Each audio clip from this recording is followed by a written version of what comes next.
We're pleased to have the South Dakota Secretary of State join us this morning. Between COVID-19 concerns and a high-profile presidential election happening in November, gathering the facts and information available to make an informed vote is more important than ever. Secretary of State Steve Barnett is online for the webinar this month and this morning to provide an update on all the topics you'll hear about over the next month pertaining to the November 3rd general election. We invite you to take this opportunity to think about your role in the local, state, and national elections this year. If you have any questions throughout the presentation today for the Secretary, please submit your question in the Q&A box found at the bottom of your screen. With that, we'll turn it over to you, Mr. Secretary. You bet. Thanks so much for the kind introduction and for the opportunity to be here with you this morning. This is, like you said, it's an important topic and seems to be on the front of people's minds, so it's a pleasure to join you here this morning.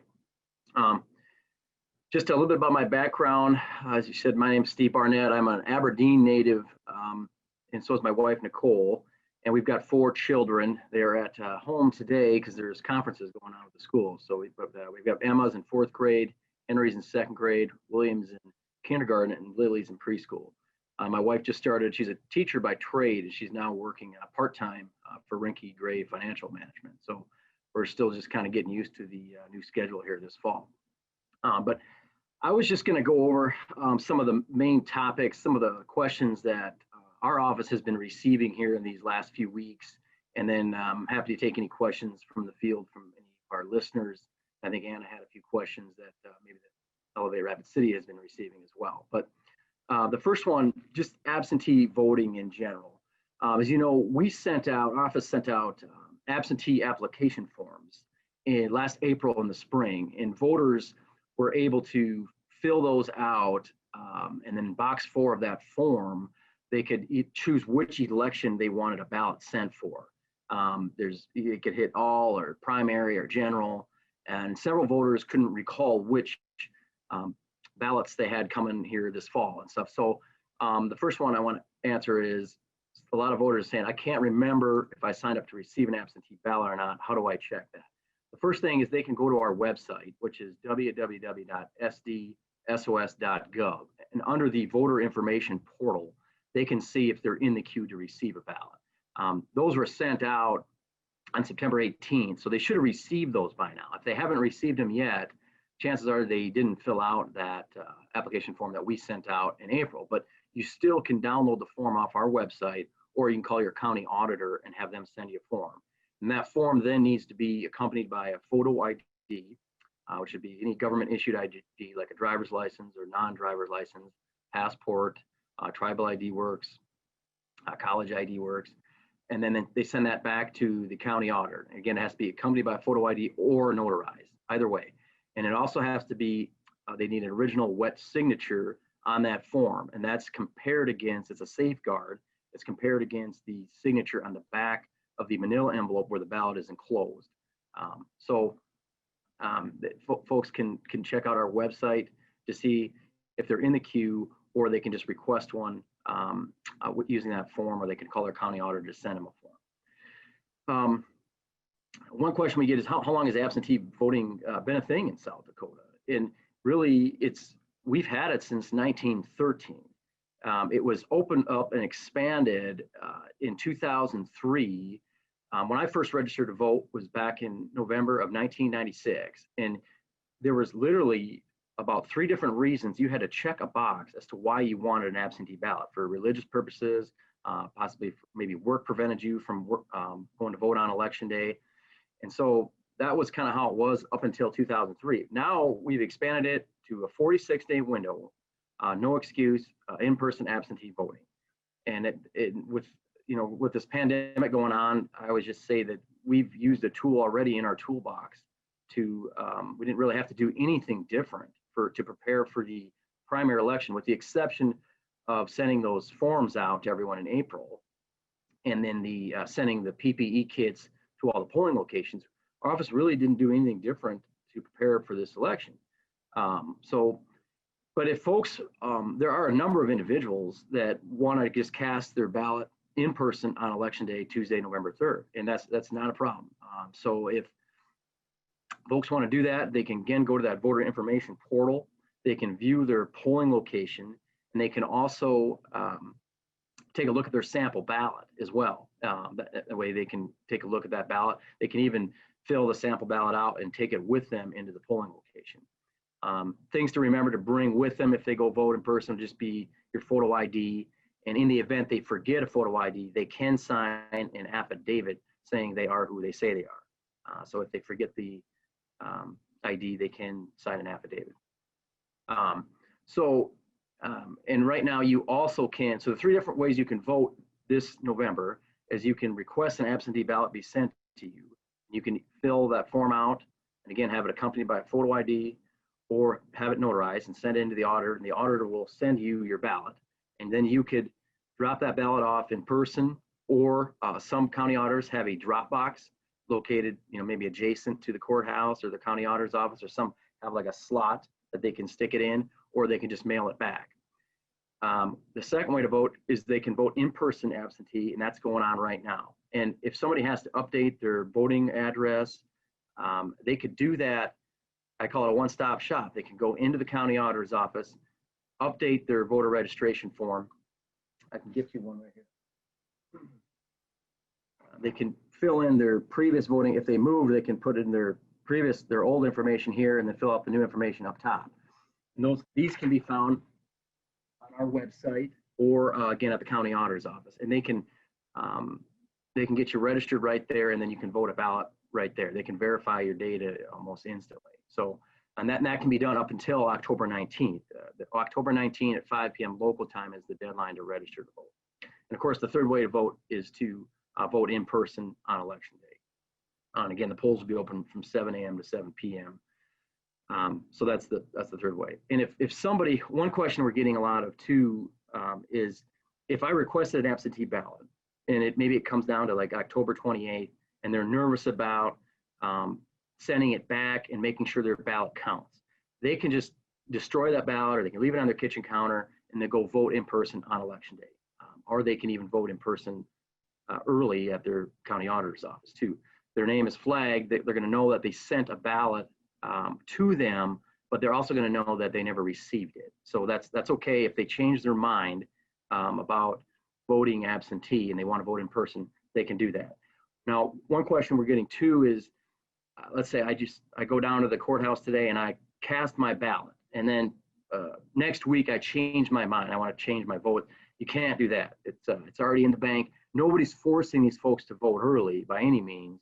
But once you cast your ballot and submit it to the county auditor, your vote is in the bank, so to speak, and you cannot change it. One other point I want to bring up is some people have asked, how do I become a poll worker? I want to engage in a civic duty and I want to help out on election day. Just call your county auditor. They'd be thrilled that you're interested in helping them on election day. And usually the training for something like that is about 1 hour and 15 minutes. And they are paid positions. We reached out to school districts in the spring. As you know, schools ended abruptly mid-March, and we reached out to school districts, to teachers and students. And we had a number of new people help us out on election day in June, and it was great. And I think we've got maybe some potential for poll workers, new poll workers for the next 20 years because they helped us out in June. But they are paid positions. The rate of pay varies from county to county. They just have to contact their county auditor to see what the need is for polling workers. And some counties, the county auditors are doing a good job of working with their county commission. What they're trying to figure out is if they're short poll workers, maybe they have normally 6 polling locations on election day. But if they're short workers, they may have to combine precincts, and then they'll advertise that. They'll put it on the radio. They'll try to get in the newspaper as well. But folks need to pay attention to their county auditor's office, what they're doing on election day. But with the amount of absentee ballots that have been sent out and the amount that we had in the spring, we had 58% of the ballots in the June election cast, the total ballots cast, were cast via absentee. So we're thinking that it's hard. We're speculating, but we're thinking we're going to be over that 50% mark again. So that'll relieve some of the pressure on the polling locations in the event they have to reduce the number of polling locations due to the lack of workers. But if people are interested in helping, contact your county auditor. Another point I want to bring up: if folks are active on social media, which people are, check your sources. There's a lot of misinformation out there. Jim Edmond, he's with the Bureau of Information and Telecommunications here in state government. That acronym stands for BIT in the state government world. And he's the Chief Information Officer. He says 53% of the postings that you see on social media are false. If you see something like vote via text or Republicans vote on Tuesday, Democrats vote on Wednesday, that is false information. And I'm challenging the constituents out there. If you see something like that, call them out on it, or say you really need to check with your county auditor or the Secretary of State's office. Our official Twitter handle and Facebook page is @SODAK-SOS, SODAK-SOS. That's our official Twitter handle and Facebook page. And you can call our office 773-3537 and just report that information, or call your county auditor. They're your trusted source. There's just a ton of misinformation out there. People have said, one question we get is, are you worried about foreign adversaries tinkering with our election? In Jim, and we've had tabletop exercises with the federal level, Department of Homeland Security, CISAs, the cybersecurity folks at the federal level, Jim Edmonds group, the BIT folks at the state level, county auditors in our office, for real possible scenarios of things. And the feds have told us that since we've got paper ballots, some would argue it is a little archaic, but it is secure as can be. I do not worry about foreign adversaries trying to manipulate our elections because we have paper ballots. So what they can do, again, is get on social media on election day and sow discord. I drove past the ABC school today to vote. There was a line 100 deep, and there wasn't. That's the kind of information they can spread. They can put that at 10 a.m. and that can spread, and they can tell their coworkers, and somebody sees that, then they don't want to go vote. So that's the kind of thing that, if anything keeps me up at night, it's that. We need citizens to kind of call folks out on that kind of information. So I'm reminding voters just to check your sources, call your county auditor, or call the Secretary of State's office. Another topic that's been brought up is, is the Postal Service, are they going to be able to handle the volume of mail-in ballots, so to speak? And we just had a conference call with Postmaster General DeJoy a couple weeks ago on a Friday, and he did a wonderful job articulating the vision of the Postal Service. And he has ensured all the Secretary of States across the country that they are fully staffed and ready to and prepared to handle the volume of ballots to be mailed in, so to speak. Having said that, allow for adequate time to process them. I tell people that if you want your Christmas cards to arrive on Christmas, Eve, or don't send them on the 23rd. They could become New Year's cards, so to speak. So I would, the ambitious folks will send those at the beginning of December and allow the Postal Service enough time to get them processed. But the Postal Service has said, they gave the analogy that we've got about 155 million voters across the country. If you rounded that to 106 million, and if there was an average of 4 pieces of mail going back and forth with application forms and the ballot getting sent out and the ballot getting sent back in, that would still account for less than 25% of the mail volume out there. So they are fully staffed and prepared to handle the volume. That's not a concern. Again, I would just encourage folks to send them in, with adequate processing time.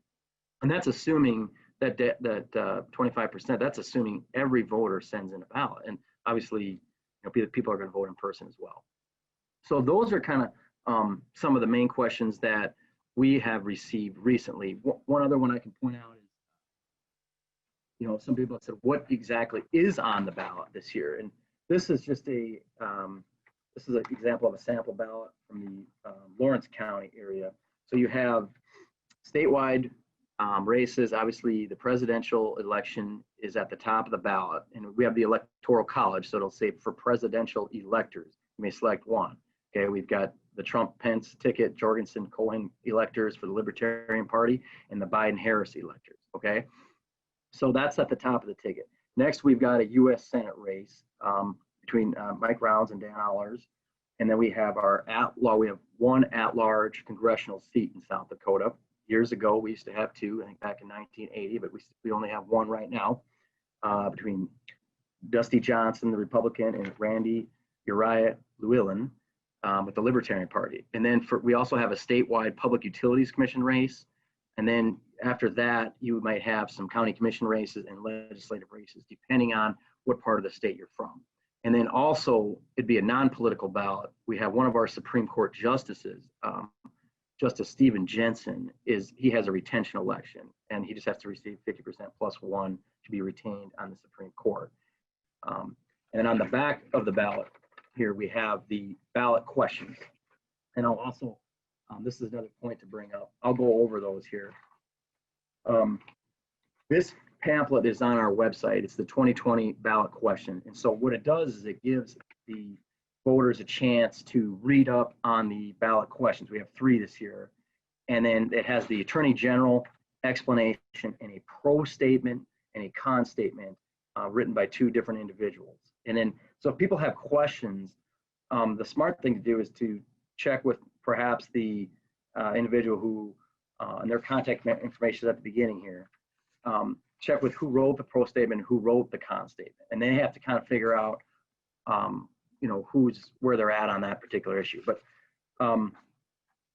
the first one is initiated Measure 26, what that does is it would legalize marijuana for medical purposes only. Okay, and Benjamin Aker, he's the head of the Medical Association. He wrote the con statement, and Melissa Mentley is the campaign manager of the Initiate Measure 26. So that one is up here on there, as will Constitutional Amendment A. And again, Benjamin Aker was the con statement. He wrote the con statement for this, and the pro was written by Brendan Johnson, the former U.S. Attorney here in South Dakota, and there's some others on here as well, Dre Samuelson. And what the Constitutional Amendment A does is it would legalize marijuana for recreational purposes, and it has, you know, like a fiscal note in here. And if you have questions, you can again contact these 2 individuals and read the Attorney General explanation. And then the last one is Constitutional Amendment B, that kind of impacts your area out there out west. It would authorize the legislature to allow sports wagering in the Deadwood area. Okay, so a yes vote would be to approve that. A no vote would be to disagree with that. Steve Haugard, he's the Speaker of the House. He wrote the con statement, and Senator Bob Ewing is from out there. He wrote the pro statement. So those 3 ballot questions will be on the ballot, and it's best to read up on those. Take a look at this pamphlet, which is located on our website. And the county auditor also has copies. We sent copies to the county auditors, and they have sample ballots laying there as well in front of their office. And people can go check those out and read up ahead of time. And again, if they want to take that in with the voting booth with them on election day or when they early vote, that is fine, because it kind of refreshes their memory when they read up on this stuff. But so those are some of the main questions and concerns we've heard about since the early voting started September 18th. Let's see, the one question we got too is how many ballots have been sent out? How many have been received? How many walk-ins have you had? The numbers as of yesterday, close of business, is that there were 134,304 ballots that have been sent out already. There are 55,385 that have been received. Now, in that number, it also is included the walk-ins that want to come in and vote early at the courthouse, the county auditor's office. That number includes that. So of the ones received, 14,237 have walked in to request their ballot and voted it right there. So in reality, 41,148 have been sent back, 14,237 have been walk-ins, and then 55,385 total received. and again, 134,304 sent out. So those are the latest numbers. That number will continue to climb. We'll get new numbers probably this evening sometime between 6 and 6:30. So I would anticipate, again, that number to continue to climb up until election day. One question we get a lot too is, what's the deadline to send in my absentee ballot? I want to make sure my ballot counts. How can I make sure it counts? You can say you vote the ballot at home and you want to get that in on election day. You can do that. You can go to your county auditor's office, make sure it's in the hands of the county auditor before the polls close. Really, before 5 would be preferred if you talk to them, but really before the polls close would be adequate. Some states, again, this kind of falls under the misinformation part, they would allow ballots to be postmarked on election day. Not in South Dakota. They have to be in the hands of the county auditor on election day. So some states, they allow the postmark on election day, but we do not. So I just want to clarify that. And you can request an absentee ballot up until the day before the election. However, I wouldn't recommend that, because by the time they get it sent to you, are you going to have time to get it back to them? So just allow adequate time. Use common sense. With our 46-day window to vote early, to me, there's just no excuse to wait until the last minute. We've got plenty of time. It's going on now, and our office will be doing some messaging, working with the county auditors to kind of remind folks. We'll do some updates and public service announcements on our Facebook feed to kind of remind folks, hey, the voting is going on. You can go cast your ballot right now without any excuse whatsoever. I'm trying to think what else. In terms of turnout, we had the last, in the primary, we had a 28% turnout, which this last 2020 presidential primary in June, we had a 28% turnout. And I think largely that was attributed to the application forms that we sent out. I think that it was the highest turnout in a primary since 2008. So it was good. I thought that was a good turnout. And then in 2016, in the general, to me, that would be the best apples to apples comparison for our 2020 presidential election. We had about 378,000 total ballots cast, and it was about a 69% turnout. So hard to know what we'll have for turnout, but anywhere from 64 or 65% to maybe 72%. It just depends. And a number of those will, again, be absentee ballots. And I'm not taking anything away from the election workers, but they are more labor intensive. The signatures have to be verified. They can't start counting those until election day. I just actually talked to our Hughes County Auditor, Jane Naylor, and she clarified something for me. They cannot open those until election day. They can start slitting them and opening up at 7 a.m. on election day, but of course they cannot release any results until after the polls close. And then you folks out in the Mountain Time Zone, that would allow us to start releasing at 8 p.m. Central. And that's another question. So again, the polls will open 7 a.m. to 7 p.m. local time. One point of clarification: Stanley County, just across the river, Fort Pierre, from Pierre here in central South Dakota, they honor Central Time for schools and everything year round. On election day, it's your legal time zone, so they will be on Mountain Time Zone. So if people live in Stanley County, they'll honor the Mountain Time Zone on that day. That's a question that's come up as well.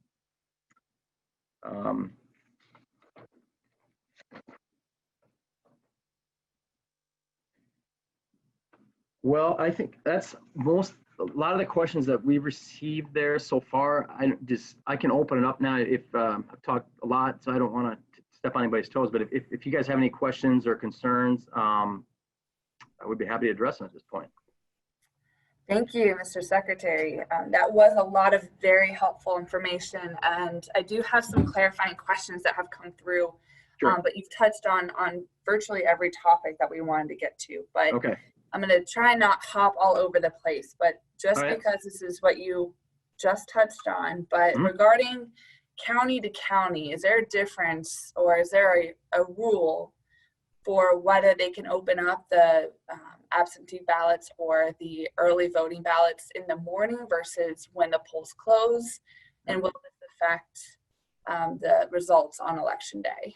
Yep, no, that's a good question. I asked Jane that exact question this morning, and every county auditor does it a little bit different. And I know people, we all want uniformity, but I say, is the third grade, every third grade teacher in every school district, are they teaching the exact same thing today? Probably not. They all do things a little differently, but as long as they're within the regulations and the laws set up by the legislature, it's okay. But so the soonest any of them can open the ballots is at 7 a.m. when the polls open. That's as soon as they can open them. Some choose to not open them until the polls close. And there's a couple different ways counties handle the absentee ballots. Some set up like let's say there's a county that has 10 precincts, okay?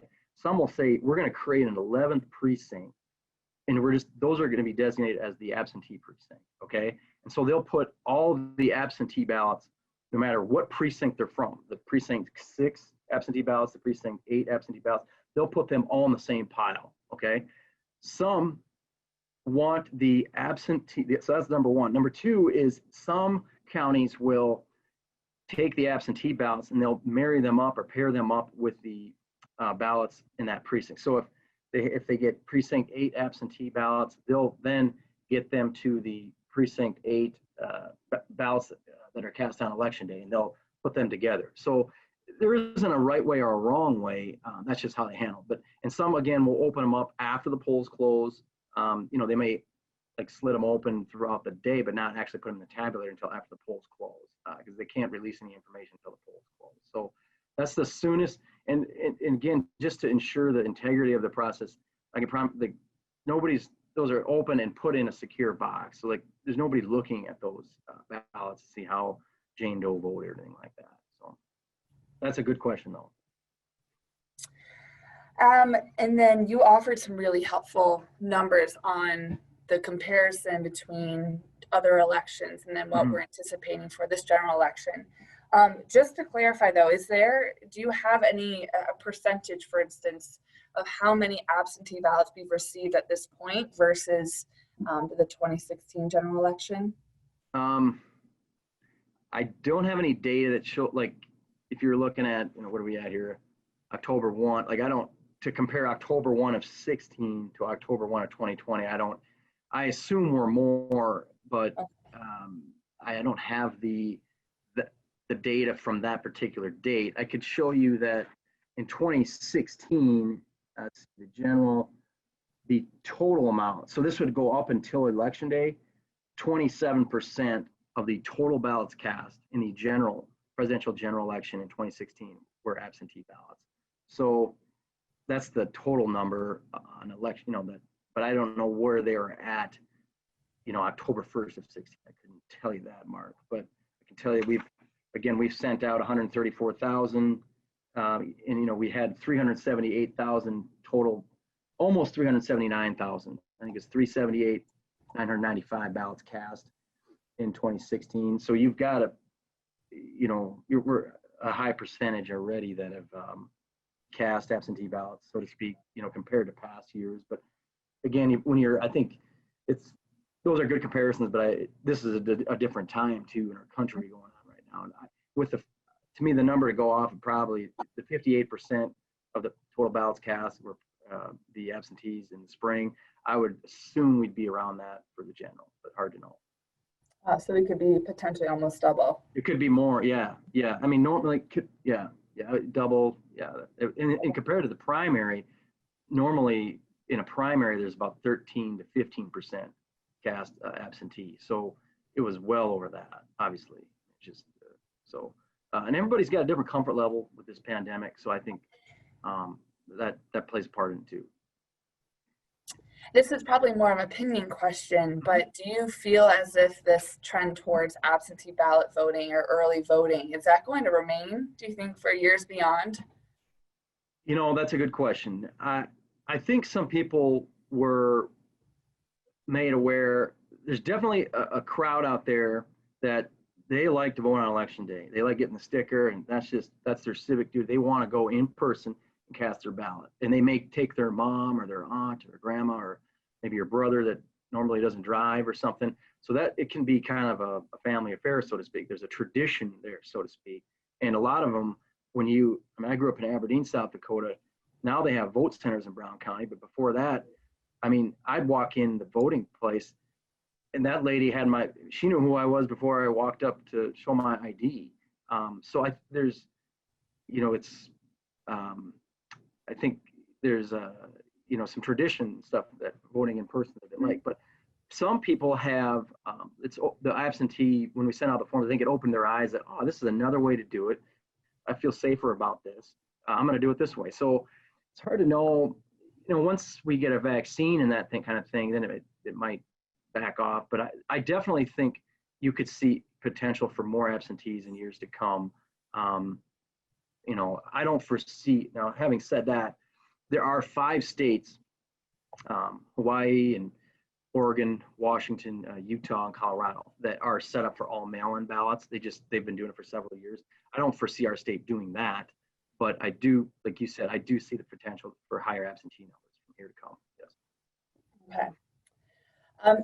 You've, I think, spoken or touched on different points of this, but just to clarify, for absentee ballot voting, is there a tracking system to make sure that when you send in your absentee ballot, that you can go somewhere and track when it is received? Mm-hmm. Yes. So on our website, the sdsos.gov, if you go onto the voter information portal, it tells you when your ballot was sent out and then when the county auditor received it. So that's one nice feature of the system, is they can see when they can track their ballot, so to speak. And obviously, again, I encourage, the sooner they do that, the better. I think Auditor Litz in Minnehaha County said that he had like 44% of his absentee ballots came in the last 6 days. So that puts a lot of stress and pressure on that county auditor's office. So there's a message I can get out there, is get your stuff in early.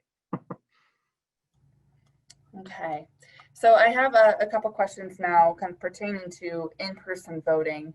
Sure. And so I have a question from Kurt Pokart, who's a school board member. It's a long question, but I'm going to read it all.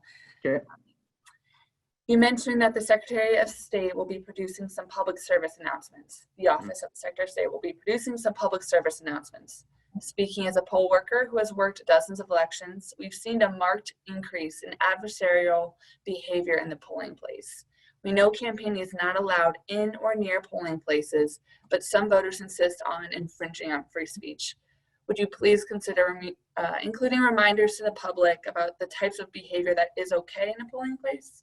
And I think this is also, we got some questions about the poll watchers. That's kind of been I think a new topic brought up in terms of who can show up and be present at a polling place and maybe not there to vote. So could you maybe touch on that and the other safeguards that might be in place? And I appreciate that question. And yeah, every people see different things in every part of the state. So the idea is, if somebody comes in there to vote, just they go show their ID and cast their ballot, and then to kind of then leave the polling place in a reasonable amount of time. There aren't any campaign materials that are allowed inside the polling place, so to speak. They, like say a bumper sticker on a car would have to be 100 feet away from the polling location.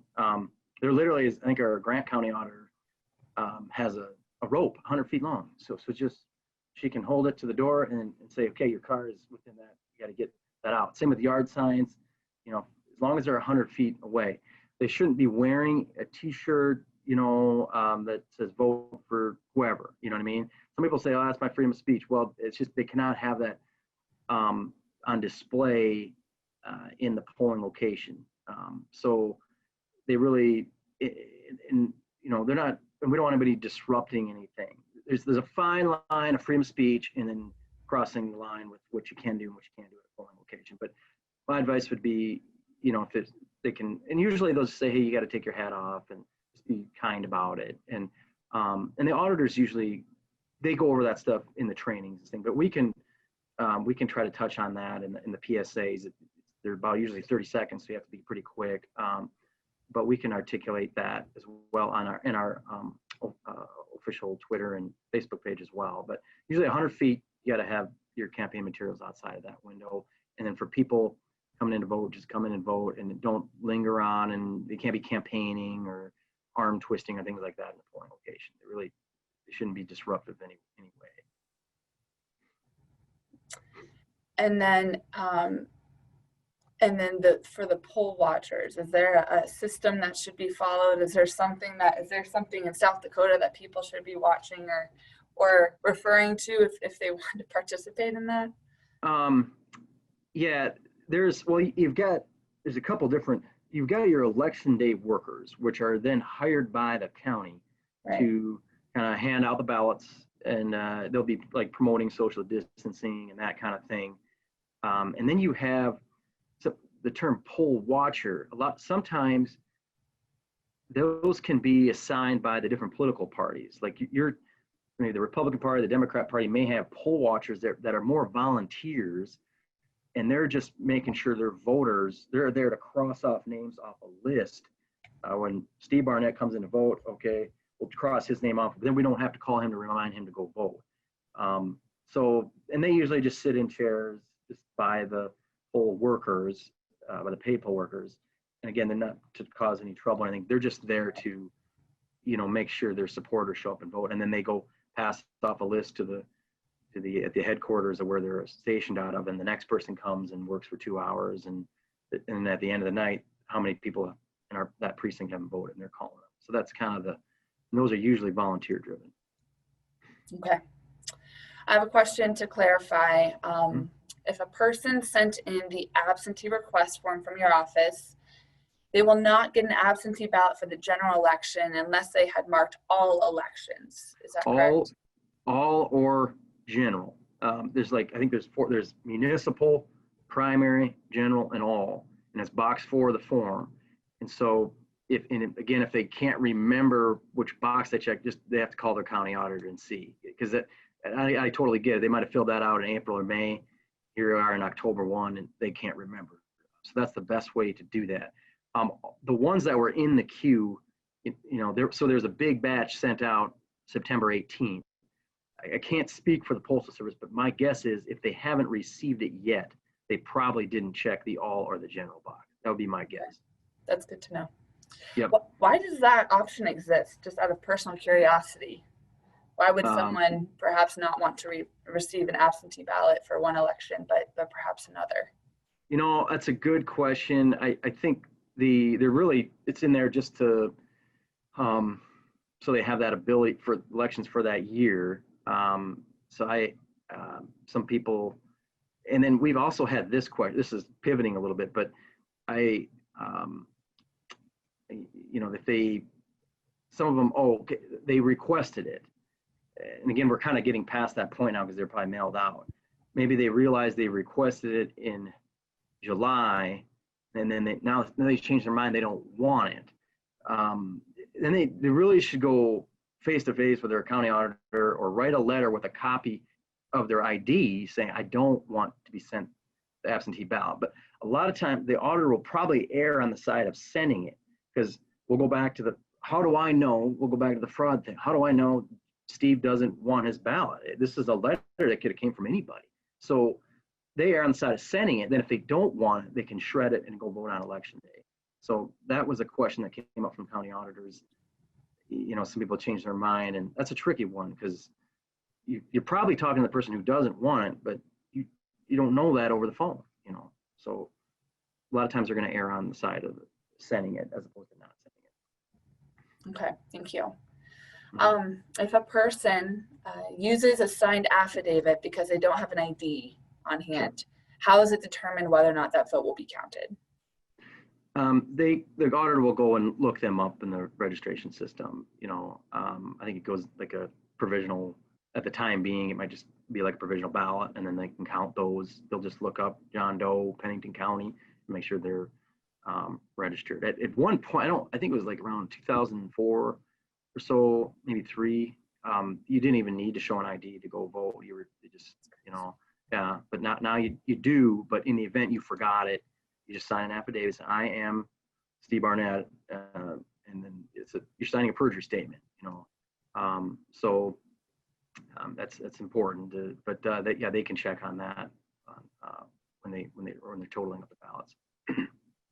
What a different world. I can't imagine being able to show up and not needing to show an ID. Yeah, it's a different world. And one thing too, I'll point, like, I think a couple years ago, there was some issues with the e-poll books. You show your ID and they give you the sticker, the label there. All the auditors now have backup paper poll books. So then they can look up Anna Hayes, they can go to H and find your name and then cross you off, rather than say, hey, come back in an hour when their system is up again. That might be the only window of time that you have to vote. So we don't want to turn anybody away. So they all have backup poll books as well. And a number of counties, there are a few counties that have vote centers, and the auditor will publish those where those locations are. So if you're in any precinct in the county, you can vote. And then other counties have, if you are registered to vote in precinct 1 in a certain county, then you got to show up at the precinct 1 polling location. And the auditors will communicate that. And again, voters can look that up on our voter information portal and our website, their polling location. Okay. One of the last questions we have here. This is back to kind of the poll worker versus poll watcher, whoever is present there on election day. Are names submitted in advance to the county auditor's office, for instance? Is there a kind of a formalized process for that? If to apply to be a worker, you mean, or? A worker or a poll watcher, for instance? Is there an aggregated list of who those people might be? They just apply to be one. It's kind of more of a question for the county auditor. And then there's I can't remember the statute, but they want to break them up into even, whatever it is, 3 Republicans, 2 Democrats, and whatever, however that lays out in that precinct. So they have to get, and that was a challenge in the spring election, is you had people bailing out to be poll workers because of the virus. And then, so it can be like a substitute teacher, beggars can't be choosers. So they were scrambling and checking with their county commissions and state's attorneys to see, okay, what if 3 Democrats want to be poll workers and they're the only ones that we have, because nobody else wants to do it? What do we do? And so that's where you take a look at your volume of workers, and then they may have to reduce the polling locations in order to satisfy those statutes of getting an even number of Republicans and Democrats on the worker board, so to speak. So that's the challenge. And then that's a moving target. People, they may want to work today, and as we get close to the election, they may bail out. So that's why the county auditors have to stay in constant communication with their state's attorney and their local county commission to figure out how to fit the needs of the voters on election day for their particular county. Okay, great. Thank you for that. Yes. So we have no more questions that have come through. I have a closing question, but if anyone has anything last to send through, please do in that question and answer box. But as you know, Mr. Secretary, Elevate very much has a business focus, right? We want to provide this information and be a resource for our business community here in the Black Hills region. So kind of a final question I have, what can businesses do to encourage their employees to go vote? Are there any strategies that you promote as an office in terms of getting, our employees out and the election day? Is there anything that businesses can do to promote their employees to go and cast their vote? Sure. No, that's a great question. I think if the businesses can create some sort of an awareness to the employees, like, hey, did you know you can go vote right now? You can go register and vote at your county auditor's office right now up until October 19th. You can do both. Now, after October 19th, you can still vote, but you can't register or update your address.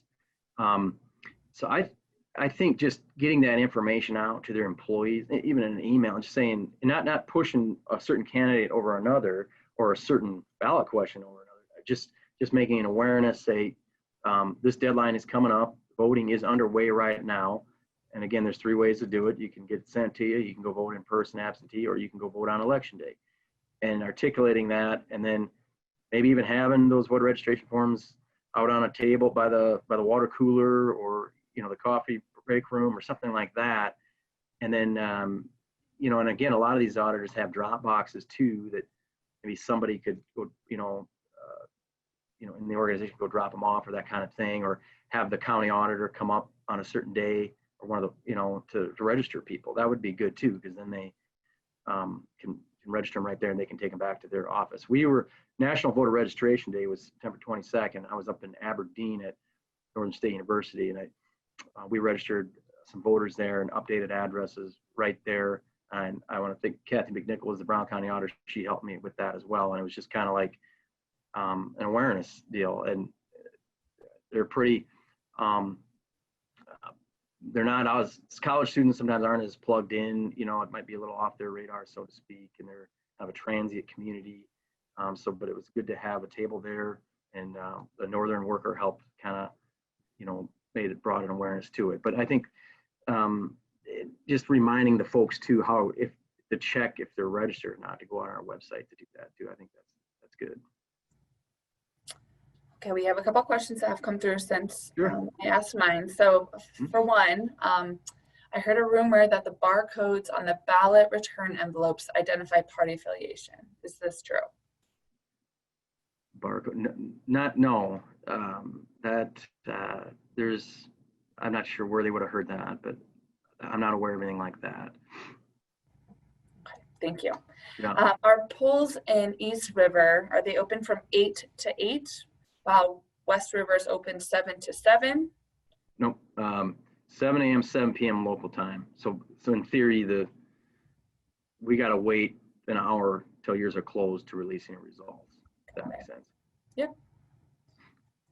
Okay, great. I think those are all the questions that have come through. So thank you for just being online and offering such good information. I'm going to turn it over to Deborah, see if she has any last questions, and then she'll go ahead and close. But on behalf of Elevate, thank you, Mr. Secretary, for being online. Thanks for having me on, Anna. You bet. It was wonderful. Thank you. Even though we're concluding, if you have questions that were not addressed, please direct them to Anna Hayes at Elevate Rapid City. This concludes the October Government Affairs Connection. Thank you, Secretary Barnett, for spending your morning with us. Please mark your calendars for November 3rd to participate in the in-person voting or request your absentee ballots, as we said this morning, as soon as possible. Keep an eye out for the next Government Affairs Connection event, which will be Thursday, November 5th, so that'll be after Election Day. Registration details will be found on the Government Affairs Connection newsletter that's published on October 19th. Elevate will post other election resources, including a local candidate questionnaire, on our election resource page, which is coming soon. We hope to have an update for when these meetings can resume in person. For now, we appreciate everyone joining us online over Zoom. Thank you, and see you on November 5th.